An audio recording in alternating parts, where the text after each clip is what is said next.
Okay, so this is going to be the organizing our inventory and leveling up Aly, because we leveled everybody else up last time, and also reading all of the books episode. So if you're just not interested in this, if that sounds boring because you don't care about reading all of the books, and you don't want to listen to me read you all of the books that we found so far, yeah, I just don't worry about it. If you're not interested in organizing your inventory, or I'll probably cut most of that out anyway. Alright, here we go. Need anything else? Of course, but please, remember, you're not the only one in need. Oh no, so you're not in need? Well, I mean, what if I gave you a bunch of these goblin weapons that I found? Maybe some of you could all use them to defend yourselves? I would gladly donate them.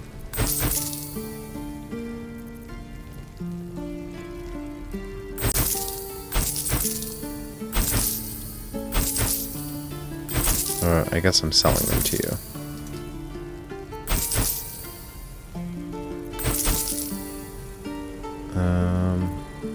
What if I bartered by offering... There we go.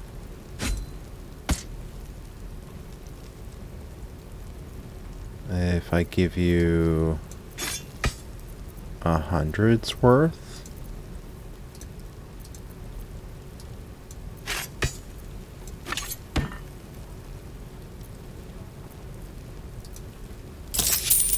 Yeah.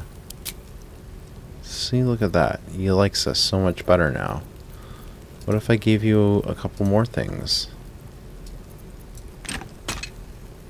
38.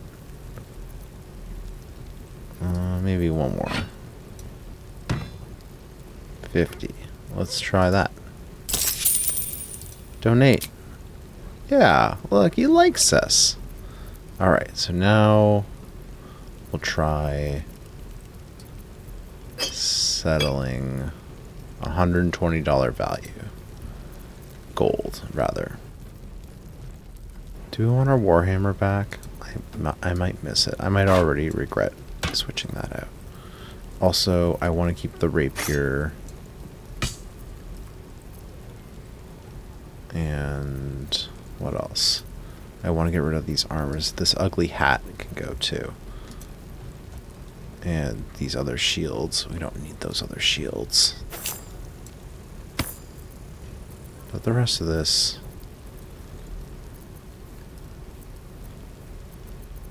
The Warhammer has 3 different things. Maybe they all work that way. Okay, so we were giving a lot of value. What more should we be demanding? Jug. Malachite. It's just worth money, really. Plates. Plates. Rags. Dusty clothes. Get rid of it all. Sell, sell, sell. Unfortunately, rope doesn't seem to be useful as rope in this game. It's just an item to sell.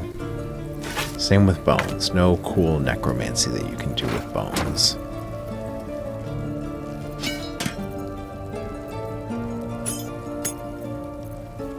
Or these gems, you know.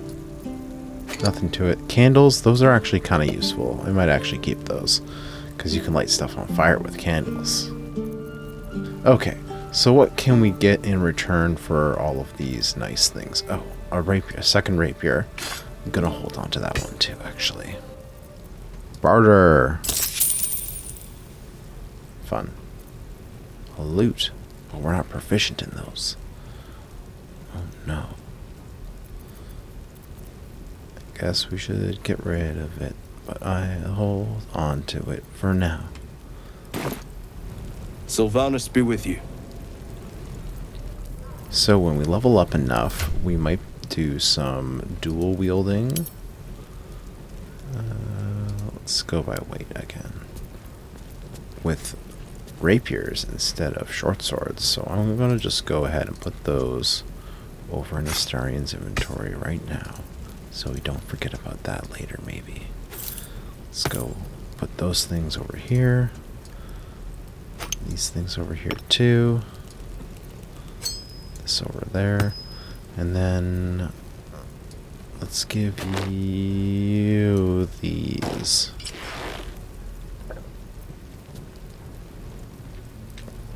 Gloves of missile snaring. You can intercept missiles from ranged weapon attacks, reducing their damage by 1d10 plus your dexterity modifier.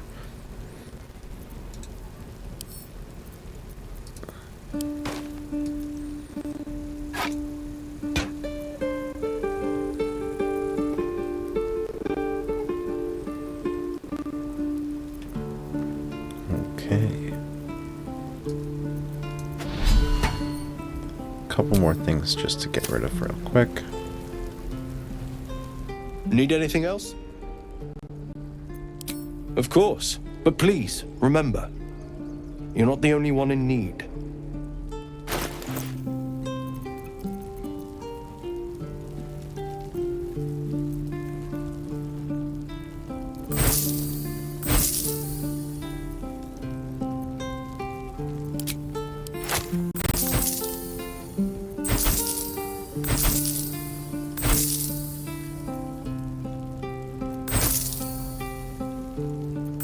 Sorry, loot. Maybe I'll read that first. Anything else that we should get rid of? No, I'm pretty happy. We'll sell the rest of the books after we've given them a quick little perusal. Sylvanus be with you. But before that, let's do the level up, because that's a little bit more exciting. Okay, now to decide fighting style with an extra paladin level, and then we actually get access to our smites, which could be useful if we're not already burning through our spell slots quick enough anyway. Or do we take another level in warlock to get eldritch invocations and make our Eldritch Blast a little bit better with a +2 to damage and maybe pushing people and stuff? Well, we want to be sort of melee, so let's check it out.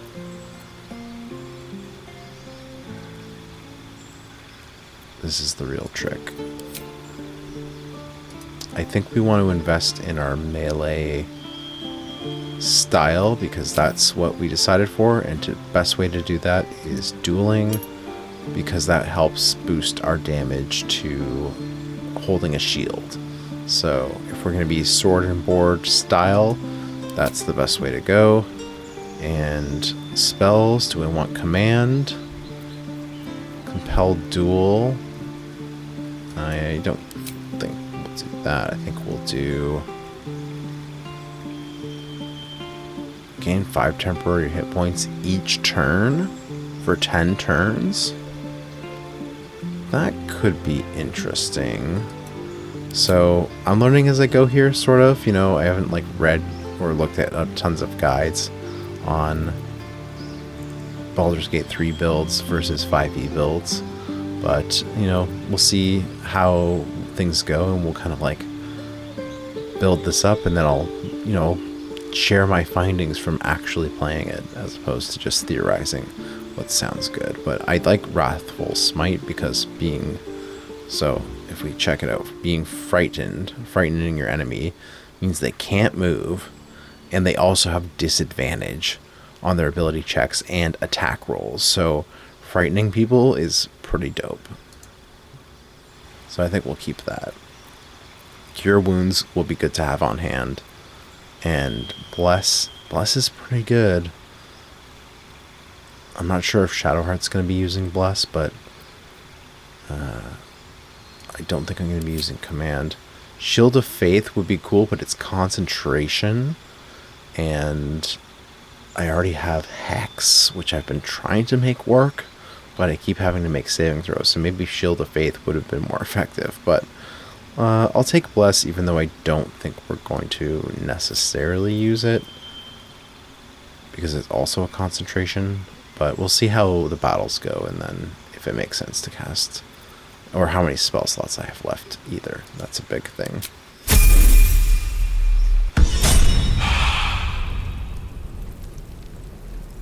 Okay, and here's the trickiest thing. That every time you level up and you get more access to more things, and you think, oh gosh darn, wouldn't it be nice to, you know, use up some spell slots that I just got refreshed basically for free.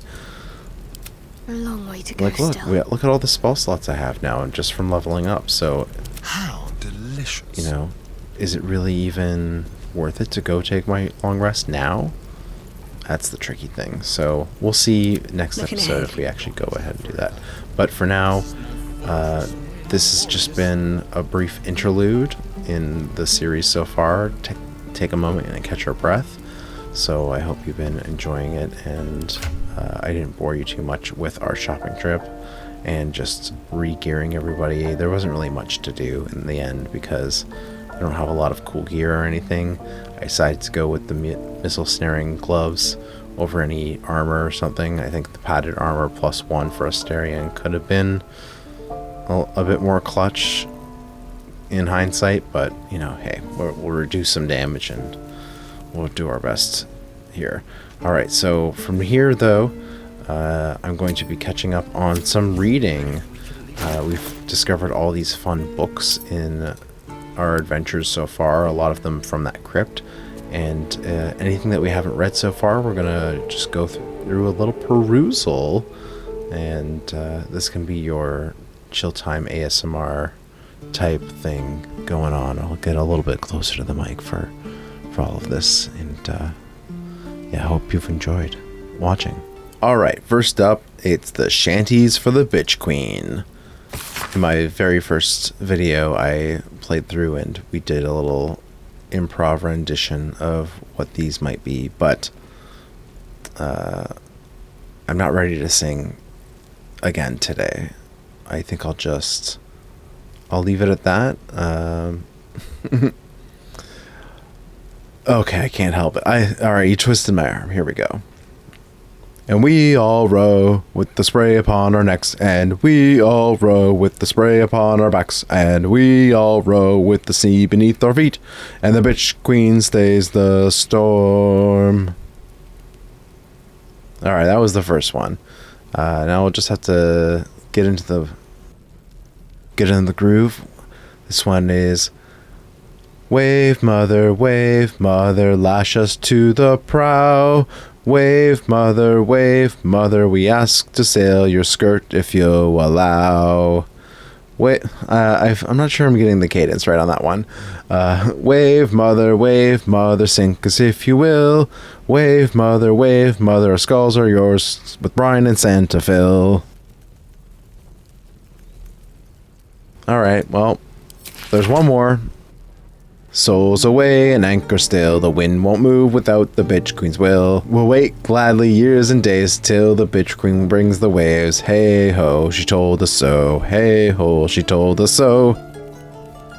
And that's just what I imagine the tune goes like in my head when I read it. So, you know, I'd love to see a full-on real musical rendition one day.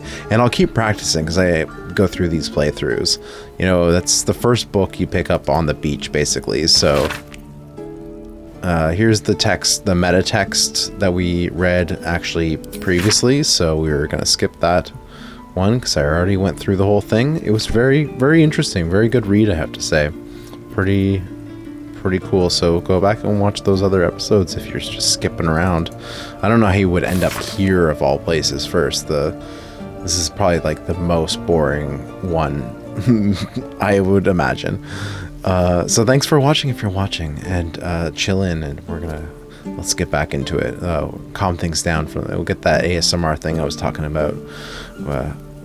a little bit more intimate voice and reading time. This book is called Journey Through the Jungle, The Adventures of one Baron von Baron and his goblin guide, Jaw, as they brave the thick jungles of Chult. Chult is in the southern continent, a bit of a ways away from where we are, which is somewhere near Baldur's Gate in this land of Faerun. The sun had just fallen below the horizon when I first heard its call, 1,000 reed pipes at once, whistling in a single, beautiful, terrible song. Ulu Thalong, said Jaw. It's coming. Jaw dropped her pack and scurried to the nearest biter. Bitcher? I actually don't know that word. Dictionary time. So no wonder I don't know what it is. It's because a biter tree were a species of fruit tree native to the jungles of Chult. The nuts of a biter tree could be crushed to release a compound that would close open wounds when rubbed upon them. So that's some Forgotten Realms wiki knowledge right there. Makes me feel slightly less bad about not knowing a word or what it means or how to pronounce it, because pronunciations in fantasy are all made up anyway, which are also true of all pronunciations, actually. Also, I should have done a different voice for Jaw, but you know, I'm reading as I'm going here. It's fine. Where were we? Woo! There it was again, above and beneath and all around, so close my skull vibrated from the sound.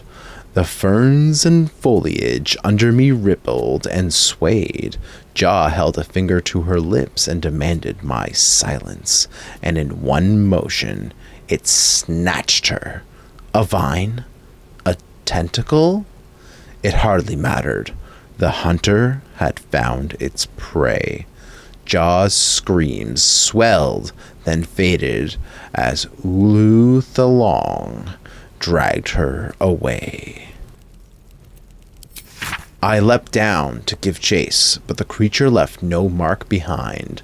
The grasses were untrampled, the shrubs unbroken, and I had only the memory of that harrowing call to guide me. The memory of the call of his goblin guide friend. Oh no. Sounds like a scary story. I wouldn't go to Chult. You know, you're gonna get dragged away. So, Journey Through the Jungle, watch out, beware. This next book is called Death and Divinity, a Godly Guide. The spine of this heavy black book is inked with a chain of silver skulls. Death is too powerful a force for even a single god to contain. It is a duty that has been passed from hand to hand, splintered into smaller pieces. Disease, war, funeral rites.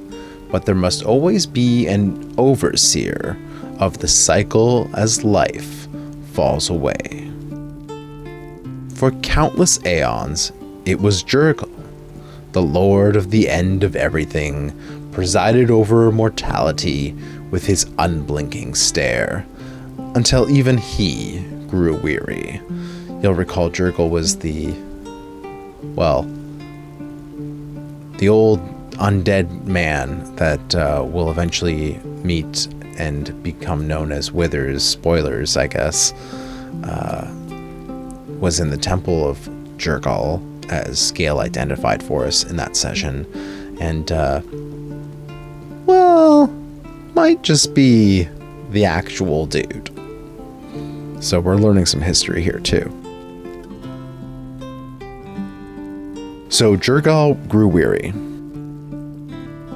Young Baal, Bane, and Miracle must have thought themselves conquerors when they came for the god of death.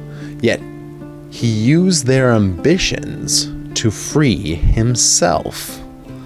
Merkel claimed primacy over death from Jurgel's bargain, but even he does not rule death alone.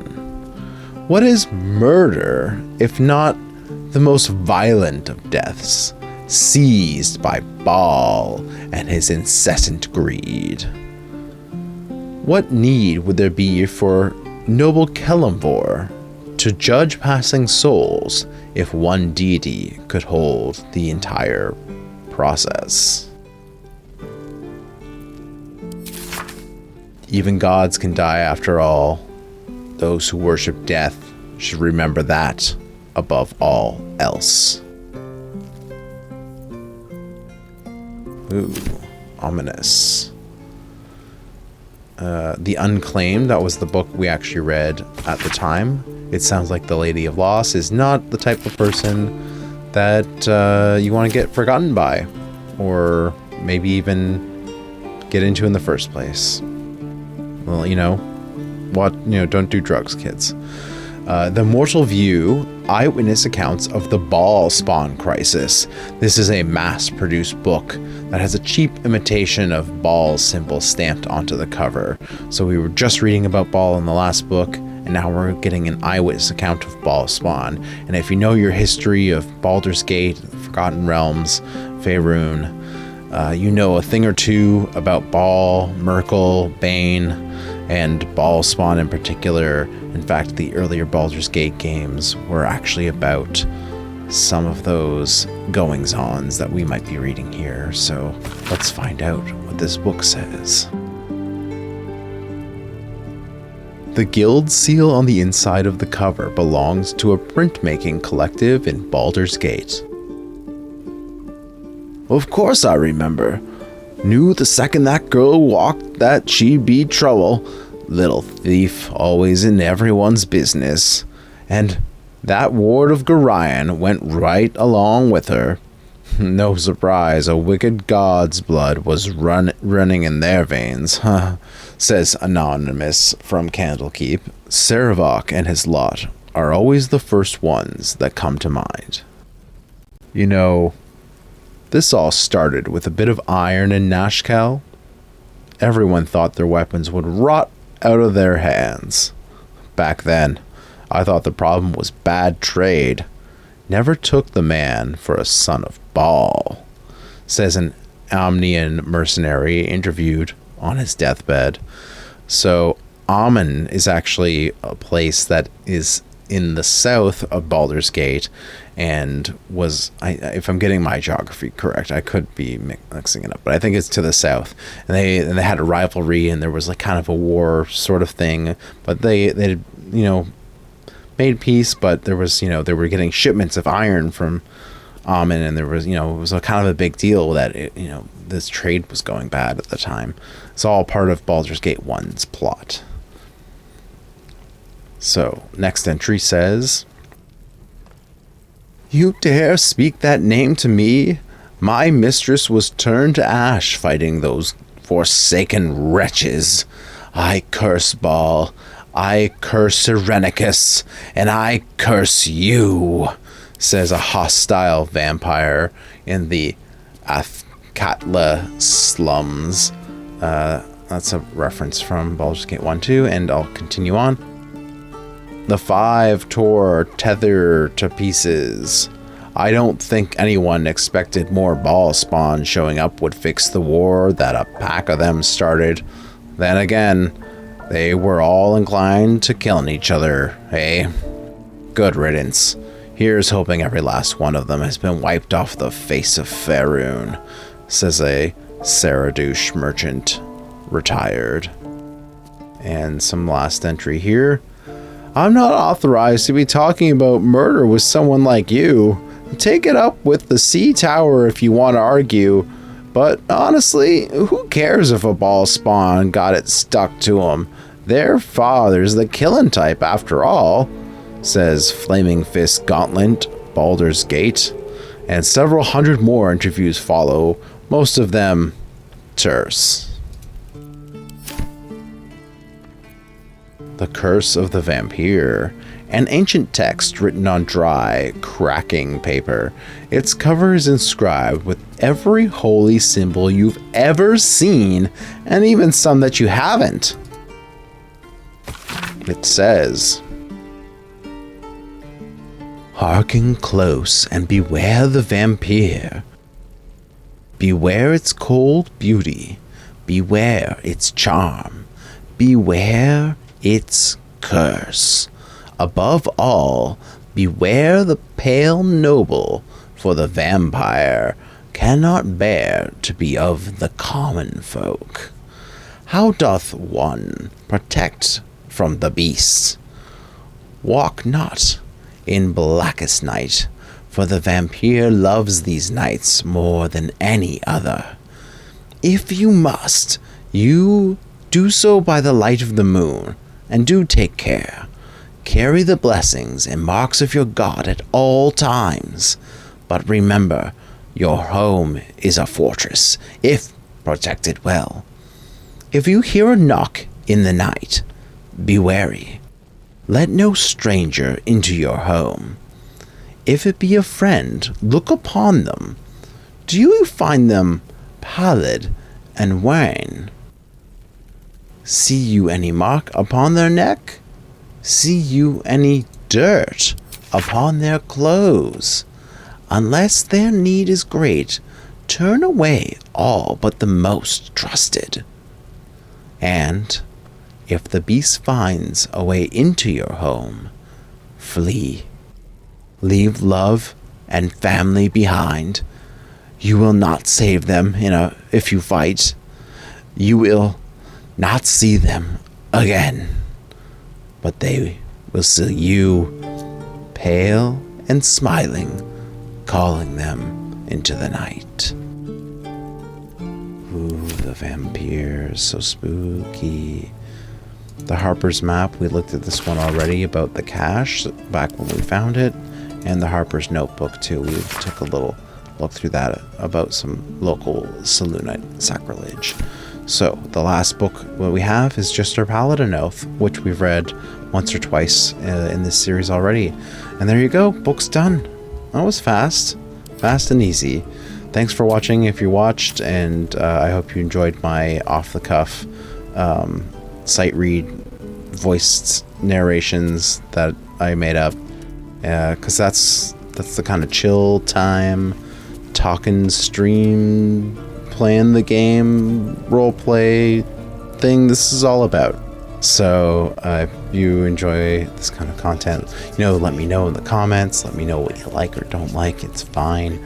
I'm just getting used to everything's in the setup, and hope you're all getting a good time out of the channel.